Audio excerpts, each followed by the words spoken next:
Hello everyone, and welcome to another episode of Zareth Prevails, a Grand Arena story.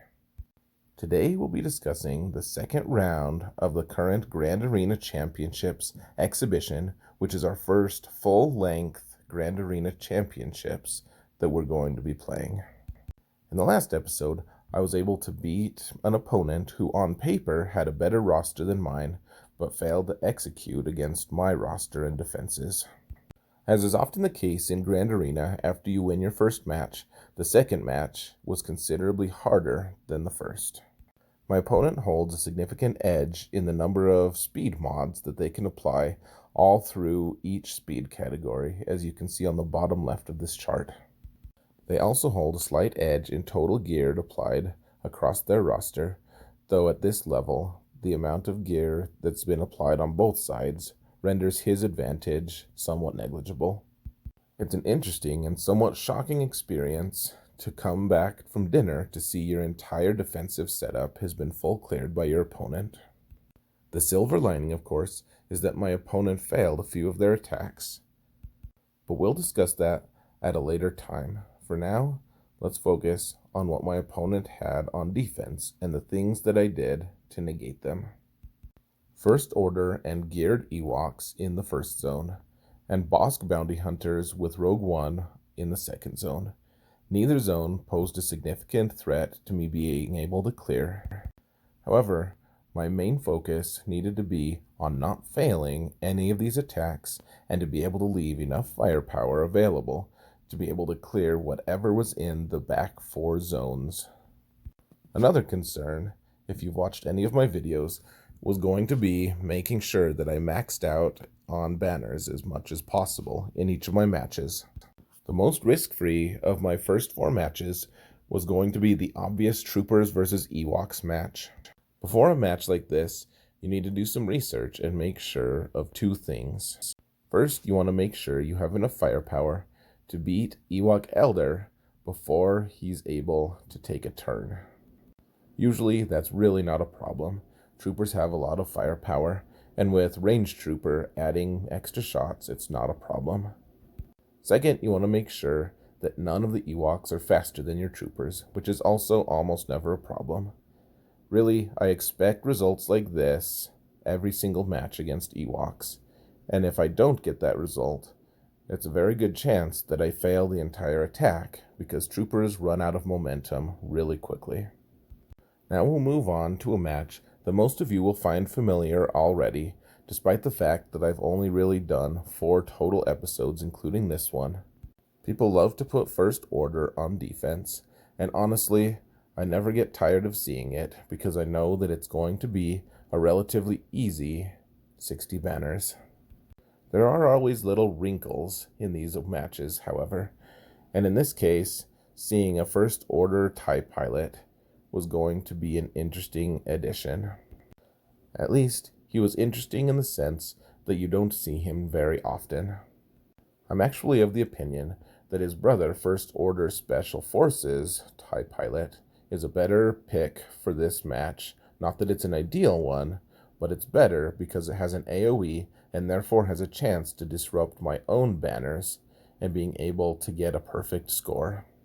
The point was relatively moot, as you can see, because I'd already defeated whichever TIE pilot it was over there, and frankly, neither of them have a significant edge in either hit points or protection.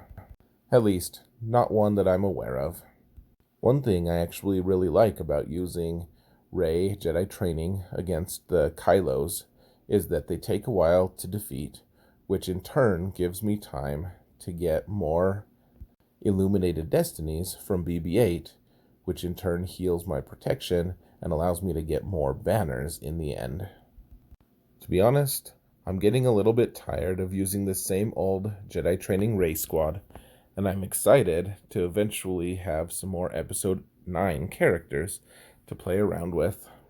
One interesting thing about doing these videos is that people are going to start seeing just how easy it is to counter Kylo Ren and the First Order team with Jedi training Rey. I'm actually really curious to see if that makes people start taking First Order less, which is actually working at cross purposes to what I would personally prefer. So really, guys, First Order is a wonderful squad on defense, and you should always place them there. You should never actually use them on offense where they're most effective. At least, please do that if you're one of my opponents. If you're not one of my opponents, do yourself a favor and use First Order on offense. You'll be able to see here that they really pack quite a punch, and that they're such a finesse squad that you're going to really be positively impacted by using them yourself. First Order is a squad that a lot of people overlook because it isn't the new hotness, and it doesn't take on the current meta teams. The truth is that with the amount of passive healing available to First Order, they're an incredible squad on both the offensive and defensive ends. However, they're complex enough that I don't necessarily trust First Order on defense nearly as much as I trust myself on offense with them. I actually really like this Bounty Hunter composition. It has all the different thermal detonators you can get, and as you can see, all of the different characters on the squad can full heal the entire rest of the squad. Thermal detonators are actually something I want to experiment more with at some point once I've geared more of my bounty hunters up to an acceptable level. You see, I don't necessarily expect a bounty hunter squad with a lot of thermal detonators to hold even on one defense, but it might be able to give me one extra team I can use on offense, and at the same time be able to cost my opponent's banners by having hard to predict thermal detonators explode just after they've been healed all the way. I don't really think that the characters currently exist in this game that will allow a thermal detonator squad to fully function in the current meta. And really, I'm not convinced that we'll ever be able to see thermal detonators play a prominent role in the meta. But in something like Grand Arena, where you have to use teams that are other than meta, I could really see thermal detonators pulling some kind of shenanigan that's really irritating and admirable at the same time. You can see here the First Order Officer and First Order Executioner both have less than full protection. Now the goal is to get both of them up to full health and protection before the match is over with, and luckily Bossk and Dengar are crazy resilient and are capable of doing that. I've actually been thinking a lot about taking more squishy teams on defense, especially teams that you don't necessarily expect to hold, because it gives your opponent less time to be able to heal at the end. Dengar and Bossk are both really wonderful characters, but they're really kind of working at cross purposes here to what their owner probably intended. Dengar is giving me the opportunity to heal my squad to full before I fully finish the squad, and I don't think that my opponent would prefer that. Not that I'm necessarily unappreciative, mind you, but these are the sorts of things you need to think about when constructing a defense and being able to choose which roster spots you want to put your different characters in Grand Arena. I'll probably be discussing this theory a little bit later, not necessarily in this episode, but in later episodes, because I want to explore the idea of creating a really squishy, hard-hitting defensive squad that's going to get me some indirect banner advantage against my opponents. Rogue One is a really funny team to face in Grand Arena because it's not necessarily that strong, but I don't ever really face it, and so I'm not sure what squads are going to be ideal against it. Yes, I'm fully aware that the different meta squads, like Traya, Padme, the various Revens, all have a significant advantage over Rogue One, but I don't really want to use any of those teams to take it down. And really, that's where a lot of effectiveness in Grand Arena can come from, being able to gauge how strong a squad is, what their capabilities are, and what the minimum squad you can take to get max banners against them will be. Rogue One is a really fun squad to use together, and they used to be kind of powerful, in fact. I remember all of the different Chase teams, for instance, that's Chirrut and Baze together in Arena, and people complaining about how broken they were. Things have kind of changed dramatically, in the sense that all you really need to do is defeat Jin, who has a revive ability, and then slowly whittle the rest of the squad members down. I chose bounty hunters for this attack because Rogue One is actually decent at being able to expose you and do a little bit of damage to your protection. That probably sounds more dismissive than I mean, but really, the squad doesn't do a lot of damage. It does do just enough to be annoying, though. One of the most significant differences between Territory Wars and Grand Arena is the perfection quotient. I'm the Territory War officer for my guild, and to be honest, if one of my members is able to defeat a squad and get 16 banners, which means they were able to kill a squad and only have one of their guys remaining, I'm fine with that for the most part. It means that they executed to an acceptable level and didn't load turn meter and didn't waste a team of their own. In Grand Arena, however, that would be a terrible result for me. I really don't want to have to deal with the number of banners lost after I've lost 4 characters and probably have another character who's almost dead himself. Our goal in Grand Arena is perfection, and whereas perfection is not always a reasonable goal, we need to be striving for it regardless. One common thing you might notice in all of my Grand Arena teams is the ability to control the environment of all of my teams. You can see again that my opponent's team is giving me the opportunity to full heal before the match is over with and get full banners once again. I truly hope you don't mind me discussing banners at length in almost every single matchup that I face. They may seem like a really small point to you, and at certain levels they probably matter less because your opponent isn't going to be able to clear your full zone. However, at the top levels, at least in terms of GP, you're going to get full cleared a lot of times regardless of what teams you put on defense. We can talk more about this in future episodes, but banner count is probably going to remain one of my focuses throughout this series because of how important it is, especially in tight matches. Now, my opponent had gone the route of not taking a single meta squad and putting it on defense, which meant that I had free reign in their back row to use the teams that I wanted.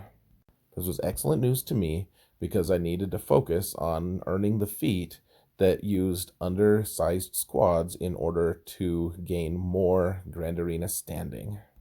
By far, the most important match was going to be the one with the Gear 12 plus 5 General Grievous, who had over 6,400 health and was primed to become an absolute monster if I let the thing get out of control. Making use of Traya and Thrawn and their ability to control the field can really help in this match.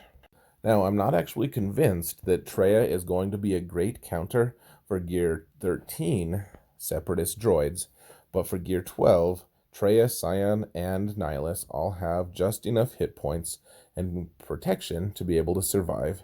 You can see that Sion is actually really close to dead here, which would have been an enormously bad result and may have resulted in me losing the match entirely.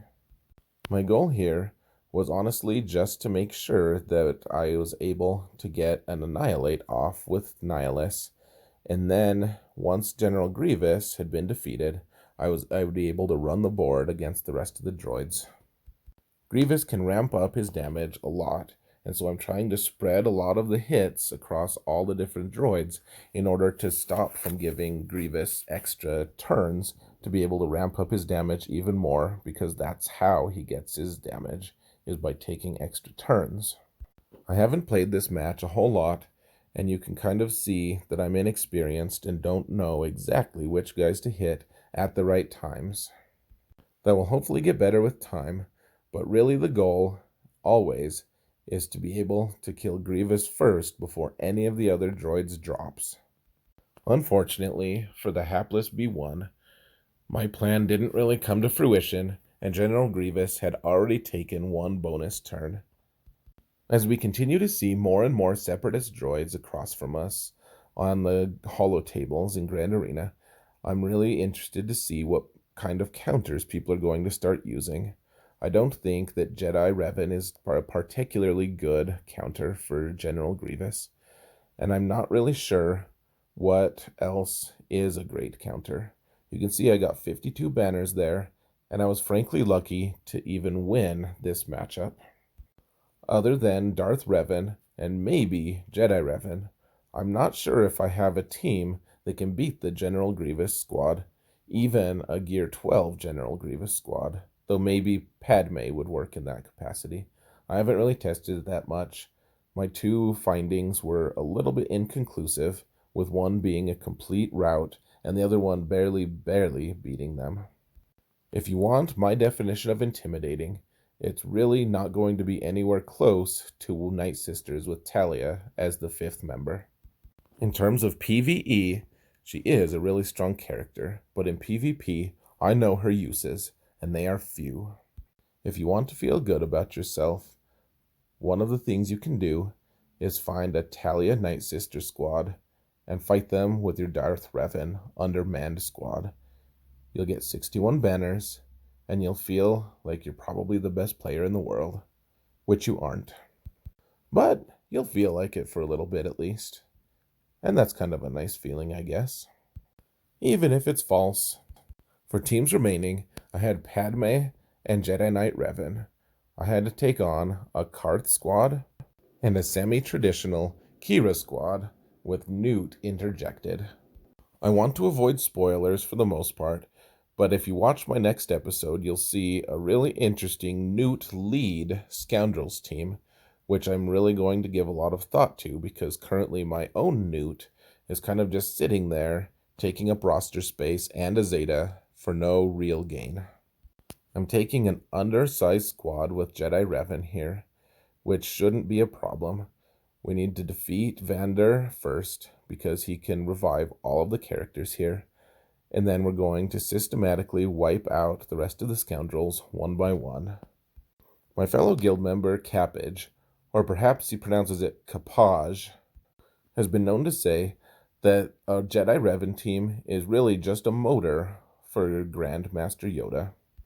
The entire squad is constructed in such a way to make Grandmaster Yoda be almost the only one who deals any damage on the entire squad.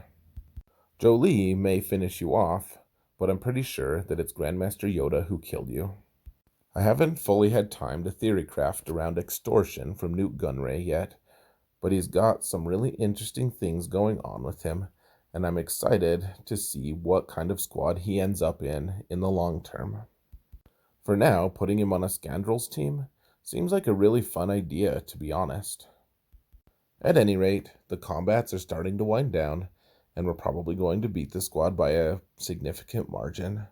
We want to really be mindful of getting all of our protection and health up to maximum before the match is over with, and luckily, once again, Nest enables us to do that by the sheer presence of her protection up.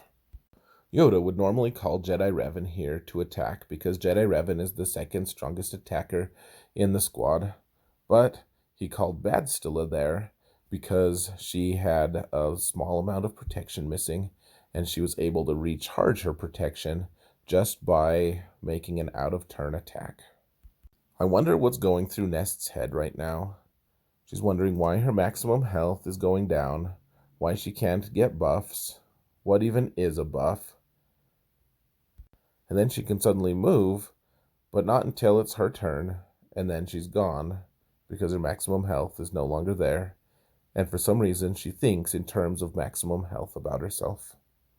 Honestly, wouldn't that be great if we could think of ourselves in terms of the stats we have and the number of gear that we can put on just to gain stats? If I could put on some kind of helmet and be able to gain 5 agility, that would be wonderful. This match here is a little bit more of a question mark for me, because typically I take the full 5-man team, including C-3PO, to be able to provide as much protection up as possible. However, Old Republic really isn't that strong, unfortunately, so I didn't really worry that much about being able to take this squad down with an undersized squad like this. I'm really glad that Ahsoka got reworked to actually be useful in something other than fleets. Every single time I use a special attack, she attacks as well and dispels the opponent's buffs. She really doesn't do much damage on her basic, but really if you see her as more of a utility piece than a damage dealer, you're going to be a lot happier. The real damage on this Padme squad isn't in the gear or the mods. If you look at my mods, you'll see that every single character is almost entirely maxed out on health instead of any kind of attack or damage, speed, anything like that. There's certainly other elements of those in each of their kits and their mods, but my focus was primarily on health because of the way protection up is generated based off of your max health. One thing I'm always unsure of in these matches is exactly how much protection I actually have on each of the characters. I can see that if we add protection up, all of my characters end up having more than their max protection, but I'm not sure if that's actually used to calculate the values. With an undermanned squad, I ended up missing one banner there, which I assume belonged to the protection of Obi-Wan, but that's okay. 60 banners is good, and I knew beforehand that it was more than enough to be able to beat my opponent's score. To be honest, I don't know how I beat my opponent's score by such a large margin.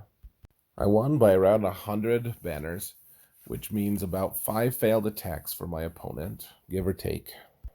After seeing my opponent's placed defenses, I had to wonder what they had used in their attacks on me. I think this is a good example of an opponent having a really strong roster, but not necessarily knowing the correct counters to be able to take down your opponent. We can see here that General Grievous didn't get any, so I assume that's Darth Revan that took them out. I don't know what failed against Night Sisters, but we can assume maybe Traya took them out at the end. CLS and Rex both took out one, which is to say they didn't really take out any, and I assume it was a CLS mirror match. I'm wondering if Troopers tripped my opponent up here against the Geonosians, because on paper it seems like Troopers can take Geonosians out, even though I've heard they really can't. Ewoks were the last squad my opponent attacked, and I really don't know what took 3 attacks to be able to finish them off. My screenshot here is a little bit fake because I lasted at number 57 for about 10 seconds before I was ousted from the top 100 unceremoniously. Alright folks, I think it's time to wrap this thing up. If you haven't done so already, please do at least one of the following. Please like or subscribe this video or this channel. Take a look at the video description where I've added a new spreadsheet that shows all of my different Grand Arena matches and all the different teams in their full details on what their counters are. And stay tuned for the finals, which will be forthcoming shortly. Thanks again for watching, and remember that in all things, Zereth prevails.